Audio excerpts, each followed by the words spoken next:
새로운 위성 사진이 나왔어요. 파병 군인들이 머무는 지역에 대형 창고로 보이는 건물 10채가 세워졌다고 하는데 어떻게 보고 계시나요? 예, 지금 이제 뭐 인공지 펄럭이는 것은 가짜 뉴스일 가능성도 있고요. 또 하나는 이제 우크라이나 쪽에서 마치 이제 북한군이 많이 이렇게 참전한 것처럼 이렇게 선전하려고 하는 그런 목적도 있고, 그것이 이제 우크라이나 군들한테 공포를 일으킬 수 있다는 그런 차원에서 했을 수 있다, 이렇게 이제 우선 생각을 하고요.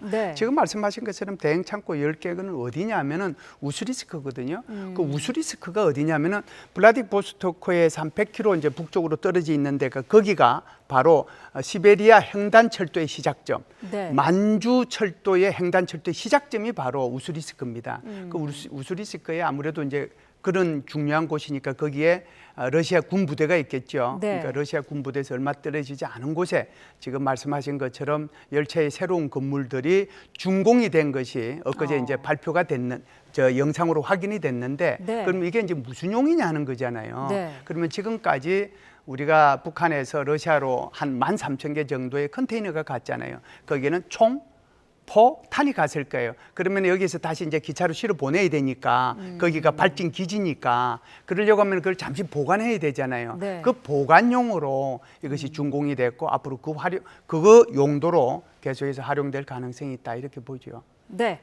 자, 북한 내부에서도 지금 파병 사실을 주민들에게 공개를 하지 않고 있습니다. 여기에 대해서 지금 우리 군이 대북 확성기를 통해서 이 내용을 알리고 있다고 하는데 어떤 효과를 노릴 수 있을까요? 네, 이렇게 보는 거죠. 지금 이제 북한 내부에서는 이걸 차마 얘기할 수도 없는 거고, 인민일보에 낼 수도 없는 거죠. 인민일보에 내면 자기 스스로가 전 세계를 향해서 공개하는 것과 똑같은 거기 때문에.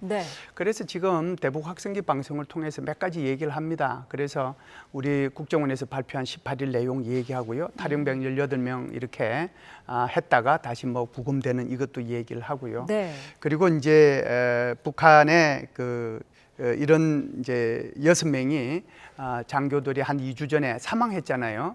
이제 이런 내용들을 갖다가 계속해서 얘기를 하거든요. 그러면은 이것이 이제 북한 군인들에 의해서, 또 북한 주민들에 의해서, 북한도 손전등이 있고 아무리 통제를 한다고 하더라도 이것이 전파가 안 되겠습니까? 결국 이제 이렇게 북한 주민들이 알게 되겠죠. 그렇게 되면 이것이 아마 북한 주민들의 동료로 이어질 가능성도 있고, 정권에 대한 불신, 이런 것으로 이어질 수도 있다, 뭐 이렇게 보죠. 네. 그 말씀하신 집단 탈영했던 18명 이제 구금을 했다는 뉴스가 전해졌는데, 식량을 뭐 제대로 보급받지 못했다라는 얘기도 있어요. 관리를 제대로 받지 못하고 있다고 보면 될까요? 그러니까 이제 이쪽으로 우선 이제 몇 명이 정확하게 갔는지는 아직은 몰라요. 그런데 이제 대충 그쪽에서 나오는 보도에 의하면은 한 30명 정도가 소대급이죠. 갔는데 그중에 이제 일부분이 이제 탈영을 한 거죠.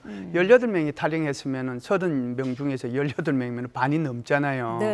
그 인원들이 갔는데 그 인원들한테 이렇게 무슨 뭐 먹을 것도 제대로 안 주고 식량도 없고, 그러다 보니까 이제 진지를 이탈해서 한 70km 정도 갔다가 이제 잡힌 거죠. 그래가지고 이제 지금 구금이 됐다고 보는데, 그냥 이렇게 생각을 해봐도 얼마나 그 환경이 열악하겠어요. 그러니까 먹을 것도 없고, 30명은 갔지만 그 30명이 아니고, 예를 들어서 굉장히 큰 부대 규모라고 하면은 거기서 대한민국, 그러니까 소위 말해서 우리 한민족은 밥 먹어야 되잖아요. 김치 먹어야 되잖아요. 국 먹어야 되잖아요. 그거 하나도 없고 그것도 하나도 안 주고, 그렇다고 해서 러시아 사람들이 먹는 이제 빵이나 뭐 이런 것도 제대로 보급해 주냐면 그것도 제대로 보급해 주지 않고, 그러니까 며칠째 식량 못 받으니까 이제 어떻게 보면은 탈영을 했다, 이렇게 볼 수 있는 거죠. 열악한 환경을 얘기하는 겁니다.